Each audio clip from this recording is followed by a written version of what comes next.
안녕하세요. 감성편지의 김다원입니다. 등에 닿는 햇살이 따뜻하니 발걸음도 여유롭습니다. 그대로 인사동까지 걸어가고 싶습니다. 가서 이중섭도 만나고 천경자도 만나고 박수근도 만나고 싶습니다. 지금 청년들은 어떤 마음인가 그들의 작품도 보고 싶습니다. 특히 밀레를 사랑했던 박수근의 나무와 두 여인도, 절구질하는 여인도, 봄을 기다리는 나목도 보고 싶습니다. 냇가에 나란히 앉아 빨래하는 여인도 좋고 할아버지 앞에 앉은 손자도 보고 싶습니다. 그림 속에서 우리가 잃어버린 소중한 정을 보려 합니다. 가진 것이 부족해도 서로 힘돋으며 살던 때입니다. 박완서님의 글을 통해서 우리가 무엇을 잃었는지 보려 합니다. 오늘은 박완서 선생님의 노란 집을 열었습니다. 우리가 잃어버린 진정 소중한 것. 잘생긴 겨울나무를 볼 때마다 박수근 화백을 생각하곤 한다. 그가 그린 겨울나무들이 다 잘생긴 건 아니다. 이파리는 물론 산 가장귀들이 대담하게 생략된 나목들은 뒤틀린 것도 있고 등골만 남은 것도 있고 너무 쓸쓸한 것도 있다. 그러나 그 자체로서 보탤 것도 덜 것도 없이 완벽하고 조화롭다. 벌거벗고 서 있음에도 불구하고 늠름하고 생명력이 넘친다. 그러나 혼자 서 있는 나무는 거의 없다. 그 곁에 늘 여인들이 있다.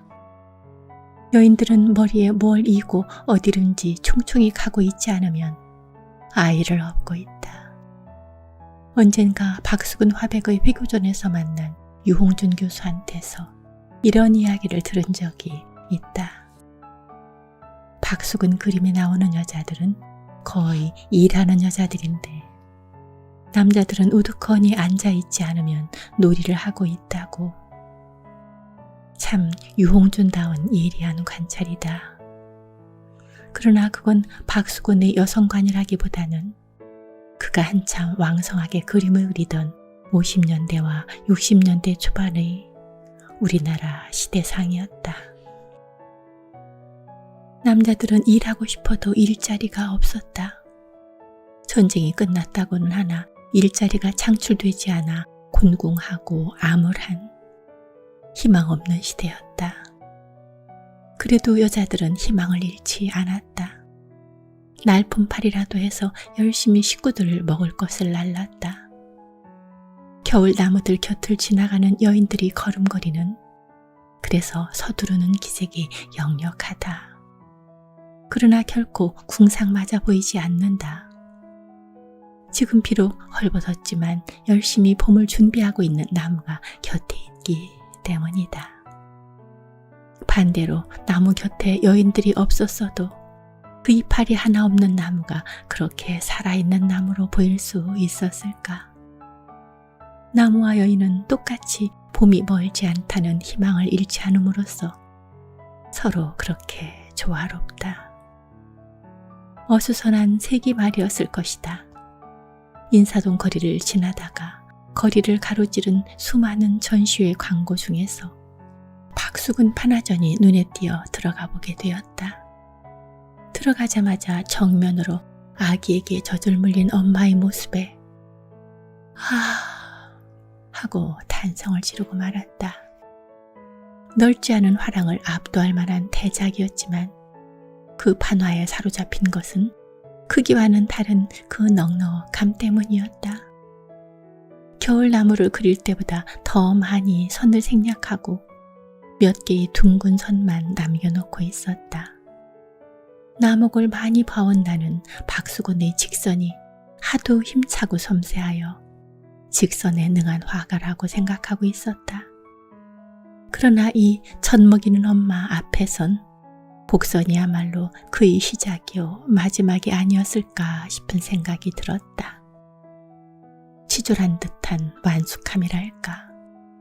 그는 불필요한 선을 생략한 게 아니라 기교를 생략함으로써 숨결처럼 섬세한 분위기까지 살아 움직이게 하고 있었다. 잔재주 부리지 않고 도달한 가장 자연스러운 상태. 인간 심층의 선의와 그리움을 불러일으키는 이상한 힘이 바로 예술이라는 것 아닐까. 몇 개의 단순한 곡선만 가지고 어찌 저리도 완벽하게 젖을 물린 어미와 젖을 빠는 아기의 만족감과 모자 간의 소통과 일치를 표현할 수가 있었을까. 그 어미는 방금 그날의 품삯으로 하루치 일용할 양식을 머리에 이고 겨울나무들 사이를 총총히 통과해온 바로 그 여인이 아니었을까. 아기는 누이나 할머니 등에서 온종일 칭얼대며 엄마를 기다렸을 것이다. 할머니의 빈젖을 빨기도 했을 것이며 누이가 끓여주는 암죽으로 허기를 달래기도 했을 것이다. 젖이 없으면 못 살 갓난아기는 아니라 해도 아기가 지금 참아야 하는 것은 배고픔보다는 엄마의 체온이다. 드디어 기다리던 엄마 품에 안긴 아기가 저리도 만족스러운 것은 목구멍으로 젖이 꼴깍꼴깍 넘어가서만이 아니다. 아기의 고사리 같은 손을 보라. 엄마의 다른 한쪽 젖을 조물락거리고 있지 않은가. 모유로 자식을 기른 엄마는 안다. 아기는 엄마 젖을 먹을 때 반드시 한 손으로 엄마의 다른 한쪽 젖을 조물락거린다. 그건 아기가 뱃속으로부터 배워가지고 나온 엄마에 대한 애정 표현이고 이 세상이 살만한 곳이구나 확인하고 안도하는 인간에 대한 믿음의 시작이다. 아기가 그 시절을 기억 못한다 해도 적어도 엄마 젖을 먹고 자란 아기는 본질적인 아기는 될 수 없다고 나는 믿고 있다. 그래서 그 시절에 엄마들은 당당하게 양쪽 가슴을 다 드러내고 젖을 물렸다.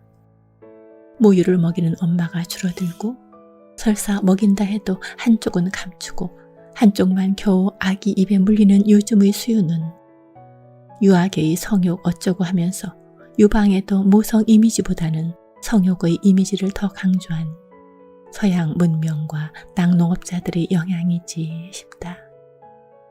그런 것들한테 오염되기 이전의 모성은 얼마나 당당하고 넉넉하고 아름다운가.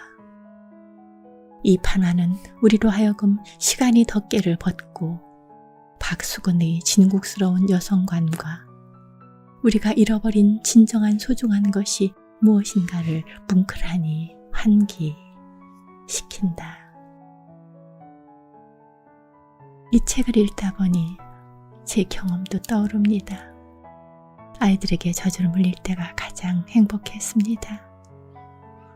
다른 엄마가 아기에게 젖을 물리는 것을 보는 것도 참 행복합니다. 아기와 엄마의 모습을 보고 싶지만 무리한 것 같아서 숨어서라도 보고 싶은 아름다운 전경입니다. 엄마의 행복과 아기의 행복을 동시에 보는 기쁨 때문입니다. 이 가을 여러분 행복하게 보내시길 바랍니다. 김다원이었습니다.